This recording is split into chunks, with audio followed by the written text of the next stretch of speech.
Minista wa Useseei wa Nthini Kipchumba Murkomen Niwatetea Muvea wa Isalu DCI Kumanwa Naw'o Kukonanwa na Mavityo ma Kwithiwa Matekwosewa Miao Yila Mavitya Aithingiliila Kana Maovisaa Muveani Mathukumaa Matiie Miao na nima Wikwatyo Munene kwi Mwenenthi ainene Maovisini manene kuya Kiambu Road isesoni ya kuvingwa kisese cha fichua kwa DCI call center. Minista Murkomen niwavuthisya uneni ula wende kunyaikwa wa kana Muvea wa DCI wikumbilitwe ni Maovisaa Matiie Robert Mutuku na Mauvo. Murkomen ainena nthini wa chathiki kila chatwaiwa maovisini manene ma DCI alamelelo ni wa Kiambu ni wavuthisya muikio wa aingi ma Kenya wa kana DCI ni Muvea usu ita maovisaa thuku aiweta kana maovisaa Muveani umethitwo maithukuma kwa kuwatia Miao na kwa umelu. There's a lot of innuendos and propaganda that this DCI is a hidden place and there could be rogue officers here. As you can see, all these officers have been introduced openly. We know their names, we know what they do. And this is an institution that is of the people, it's not for us. You know, a few people still live in the past where they think that police officers are, operating in isolation. Unfortunately, for those who think so, it's no longer possible to do so because the Constitution itself talks about transparency and accountability on the part of the National Police Service. It also talks about a service, not a force. Ona uyovo Murkomen niwetikila kana vya mwema maovisaa matumite a Kenya methiwa matena muikio na maovisaa ma polisi ateo ni maende na kuikia mawali kukutungi ya muikio u. Few cases where people are not as cooperative as it should be, but also there are cases that have happened on both sides, even on our side of police officers, that have created suspicion on the part of the citizens and created fear and a gap between us.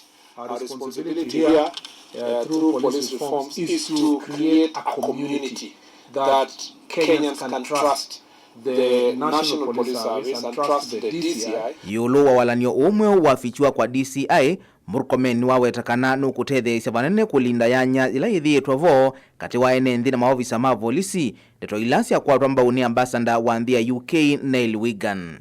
Fichua kwa DCI is one of the mechanisms of creating greater transparency but also ownership of the people of Kenya to take charge of their National Police Service. Our ideal situation ordinarily is to see our citizens and all Kenyans working in close collaboration with the police. And we hope that this upgrade will empower the public to speak out confidentially and confidently, to enhance transparency, promote proactive investigations, and strengthen Kenyans' national security through early interventions. We hope that the additional features provided through the upgrade, including the WhatsApp system, case management and real-time tracking, will make the system even more effective, even more quick in solving crime and bringing criminals to justice, bringing more positive responses to reports from citizens. Fichua kwa DCI encourages anonymous reporting, which with this upgrade has become more accessible than ever. Nake Inspector Munene wa polisi Douglas Kanja na mutongoi wa DCI Mohamed Amin ni mamukadhi ya Murkomen kwa kuikithia nivethi wana mwali Muveani wa Useseei. I would like to particularly acknowledge the Honorable Kipchumba Murkomen, our Cabinet Secretary for Interior and National Administration. Sir, your exemplary leadership has been very, very instrumental in guiding our national security agenda, and your commitment to supporting the National Police Service is very, very commendable, sir. His relentless pursuit of excellence in policing, steadfast support, and unwavering commitment to driving police reforms.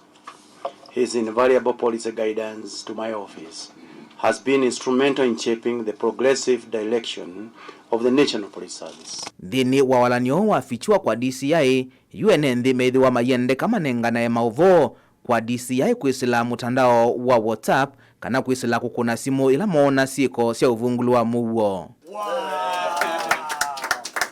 Vilingi wa Mauvo, Mutongoi TV, Nita wa Robert Mutuko.